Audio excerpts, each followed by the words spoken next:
Welcome to this video about sentence patterns in Tibetan. We'll be looking at how to construct sentences in Tibetan, starting with sentences that are minimal yet contain all the expected components. In other words, standard or canonical sentences. Our approach to that very complex subject will be to take an action and find out what components are needed to create a sentence using the corresponding verb. Let's make a small experiment so you understand what is happening. When I say the word house, there is some sort of mental representation of a house that pops up in your head, right? Now, let's do that with a verb. Let's say to go. How is the mental representation of this action in your head?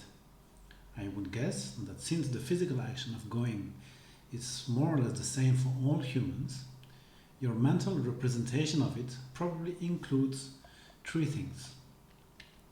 Someone who goes, the subject, then the action of going, the verb, and the place to go, the object. As for the order in which they appear in your head, this depends on the language you are speaking. In English, it would be subject, verb, object. And if Tibetan language was like English and didn't have those weird little grammatical words that need to be added to different parts of sentences, like subject and complement, we wouldn't need to go any further. Yet, here we are. So let's go ahead. For the action of going, a Tibetan speaker will also have the same three components in his mind about that action, but what will differ is how that mental representation transforms into a well-formed sentence. Let's have a look. Trashi Hasala Trugido. Just like before, the first component we have is the person who goes. Trashi. Then we have the place to go to, Hasala, and finally we have the verb, Drogido. So far, so good. Let's have a closer look. The component containing the person who is going, Trashi, only contains that proper noun. So we know that with the verb draw, which describes the action of going, the subject doesn't take any weird little grammatical particle. They would call it the adjunctive particle because it says its component is the subject. But let's keep things simple and call it the key particle. You can pronounce it with a long E, the key particle. So the verb draw doesn't require its subject clause to end with a key particle. In other words, it doesn't require a key clause. Let's move to the next component, Hasala. This time, the name of the place to go, Hasa, is followed by a la. This particle notifies the person you are talking to that it is the component of the location where the action takes place. To be more precise here, the component of the destination of the action. But let's keep it generic for other verbs and remember that any component followed by a la is the location that the action requires. So here we have a la clause. Now I'm getting to the last component, drogido. The only thing that is of interest to us at the moment is the fact that the verb is included in there. This component tells what action is going on in the sentence, draw, the action of going. And all the rest only tells us how this action happens, but we'll just leave all of it aside. So we have the verb clause. Now, let's apply some abstraction to the structure so the structure appears more clearly, so that later we can do the same to other verbs and other sentences. Trashi will be replaced by the Tibetan equivalent of such and such. In some countries, in some languages, a given proper noun will serve as a placeholder, like John Doe in the US, Fulano Tao in Brazil, and Juan Perez in South America.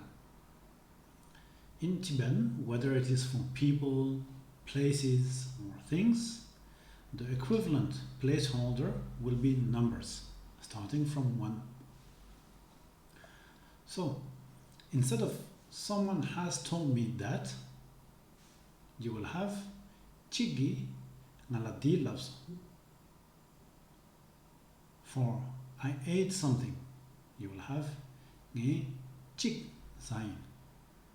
And for I went somewhere, it will be na chigla drawing. And then when someone tells you a lot of things, this, that, and that, but you didn't understand anything, and you want to tell what happened, you'll say, "Ke mala chichi ni sum sum lagdo, chikyang gomaso." Chichi ni sum sum. Isn't that a wonderful way of putting it? Isn't it so much expressive? Well, that's exactly what we'll be using as placeholders for the components of our sentences. Chichi ni sum sum. And where needed, we'll add the corresponding particles. It will be a super nice way of remembering the sentence patterns. The added benefit of using these sequences of numbers is that they each match the optimal size of a word in Tibetan, which is 2 syllables. So it will also be perfect to get to know the correct intonation for each of these clauses, so that your intonation will sound just like a native speaker. As a reminder, in Tibetan, it is the last syllable of the word that is stressed, not the second last, like in the languages we are familiar with. So, say trashi dele, and never trashi dele.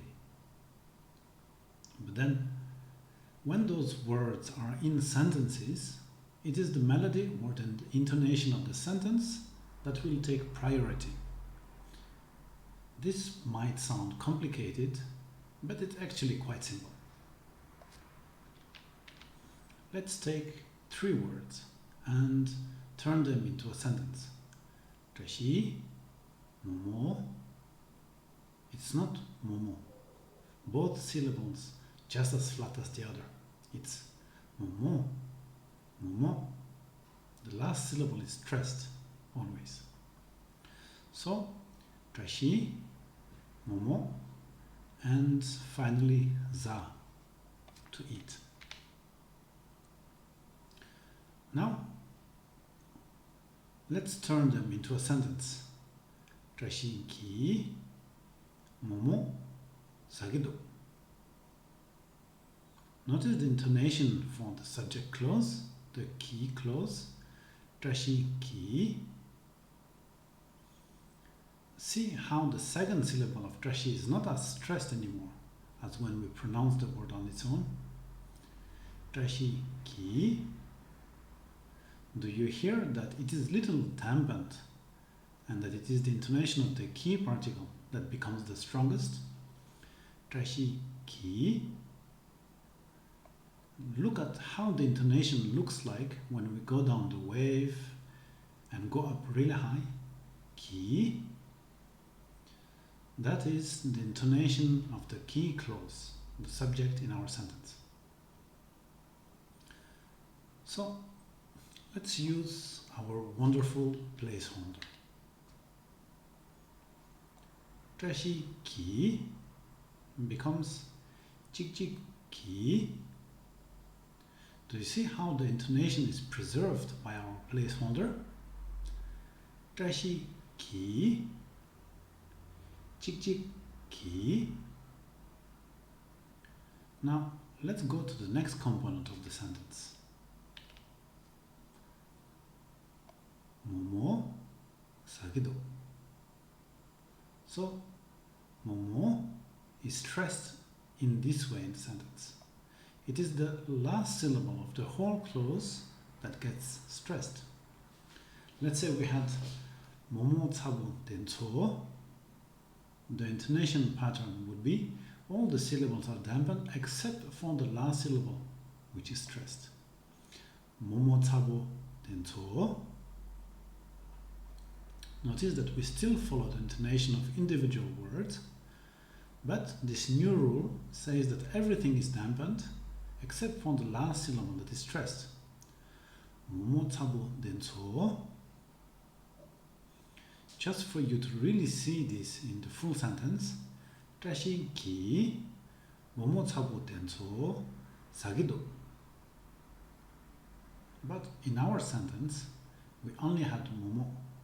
So when applying the rule for the object clause, which is that the last syllable is strongest, we have momo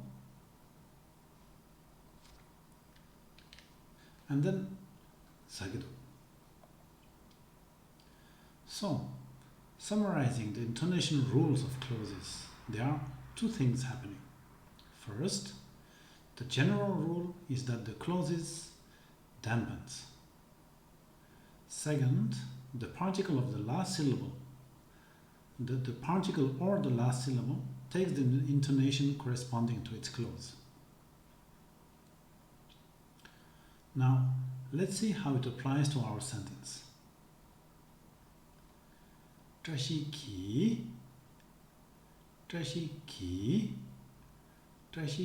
loses strength. It dampens. And then the particle has the intonation corresponding to the ki particle. Ki, going down, then raising high. That's the intonation of the subject. Ki. Now, 모모 차보 denso. 모모 차보 denso. All syllables except the last one are dampened. 모모 차보 denso. Here there is no particle, so it is the last syllable that takes the intonation of the clause. So 초, the intonation of the object is strong and slightly longer than the normal. 초. Now the whole thing. 모모 차보 denso. 모모 차보 denso. Okay.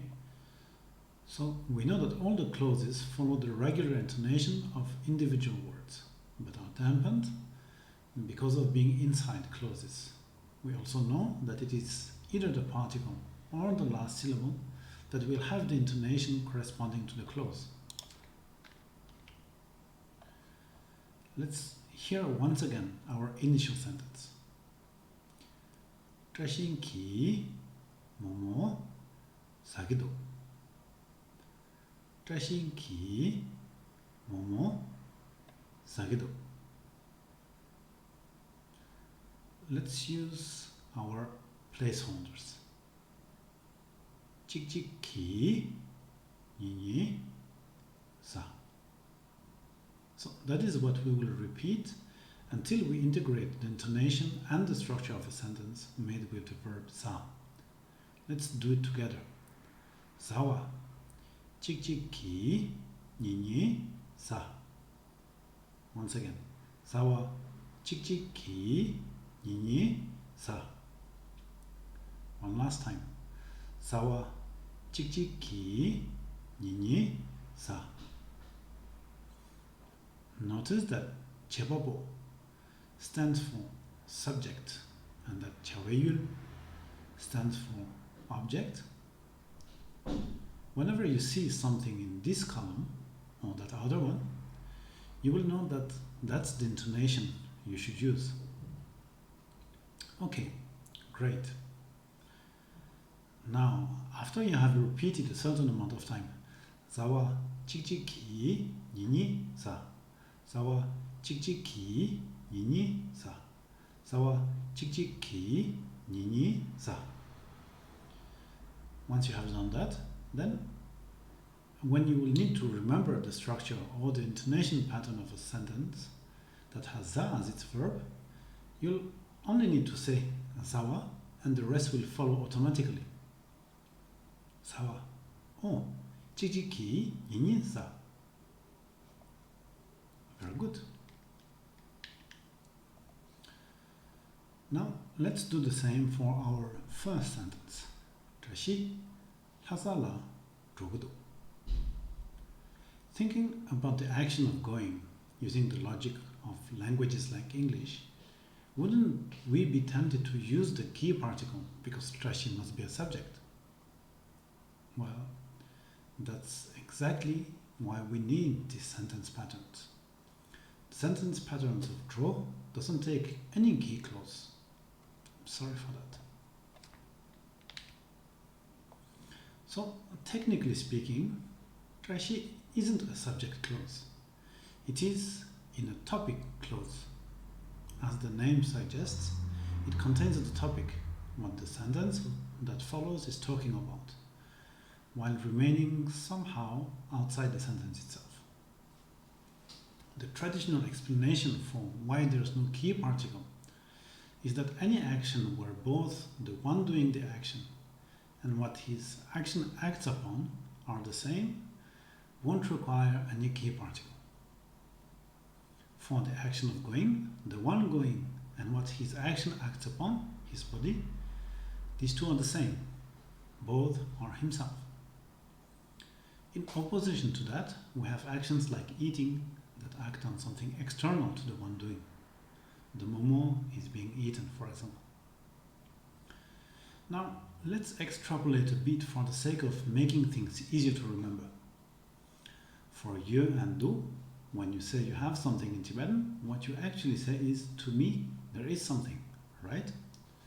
See how you are sort of looking at yourself and describing what you see?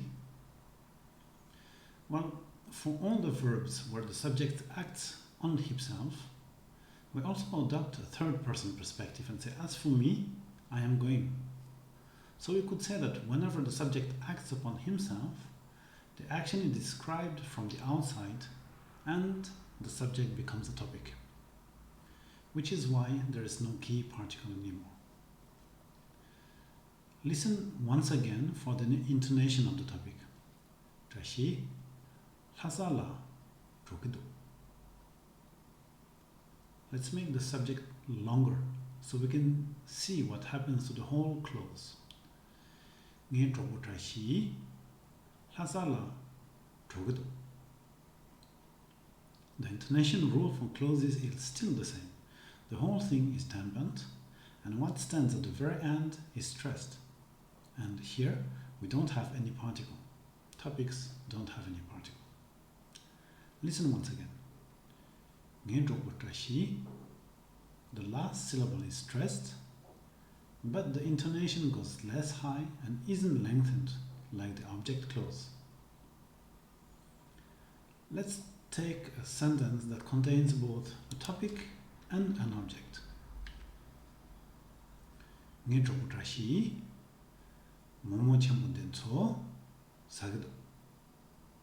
My friend Trashi is making those big momos. Listen to the difference of intonation of the last syllable of both clauses.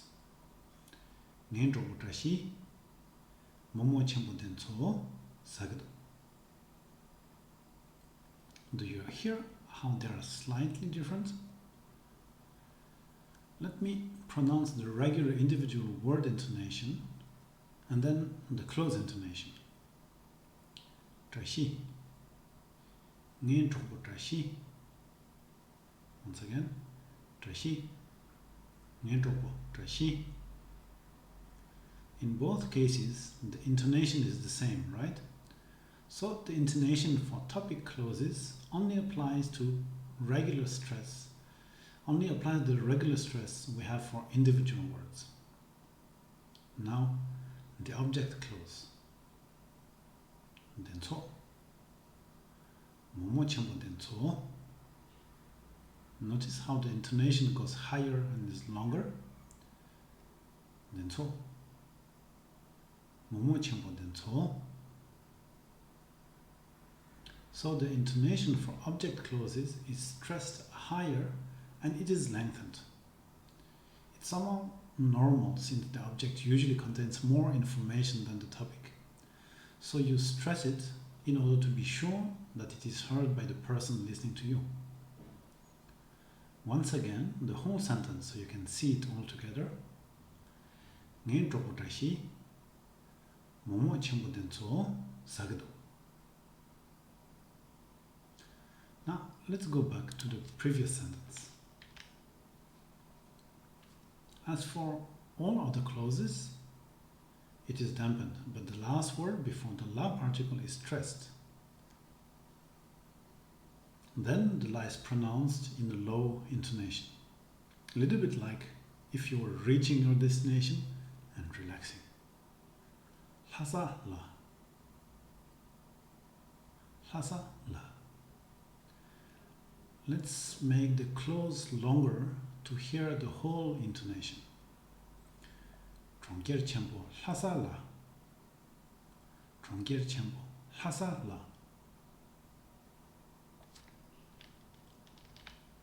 And the sentence ends with the verb drogido. Now we have the full pattern. Drowa, chik, nini la, dro. Drowa, chik, nini la, dro. Drowa, chik, nini la, dro.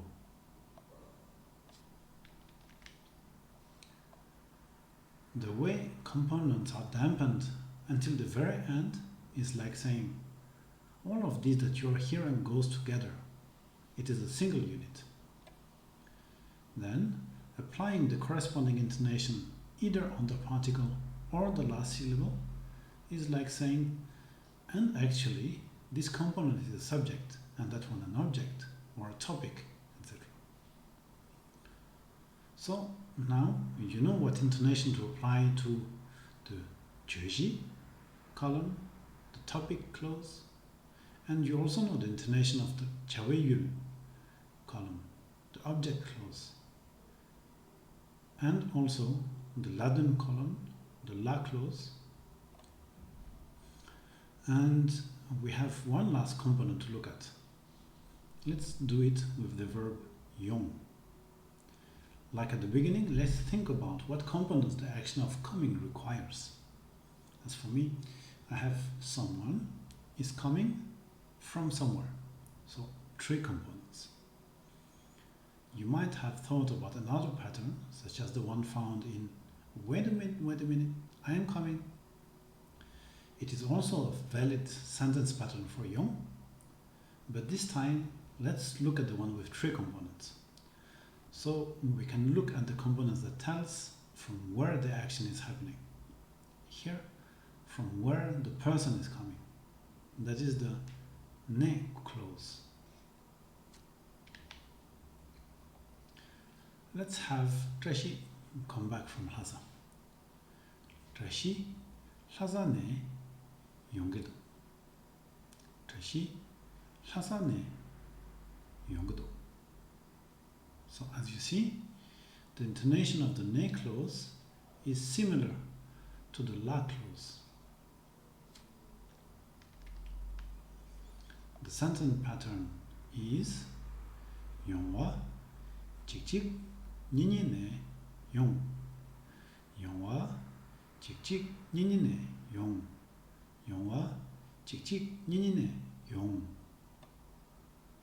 Okay, now we have covered all the building blocks of the sentence patterns.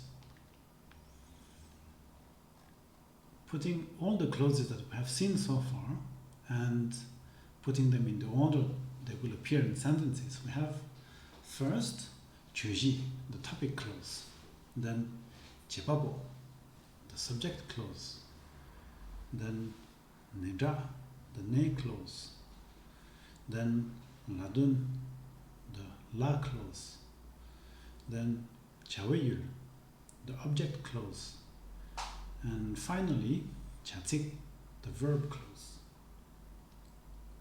We have also seen how the intonation of each of these clauses is and how you can do drills to memorize both the sentence pattern corresponding to a given verb and the intonation that goes with that pattern. As a side note, if you want to practice the intonation of those patterns, please do so when you're not in class. Your time then will be much better spent if you fully engage in the class rather than trying to have the perfect intonation. through drilling, applying the right intonation will become automatic and you won't even notice you're doing it in class. That's all for now. Thank you very much for your attention.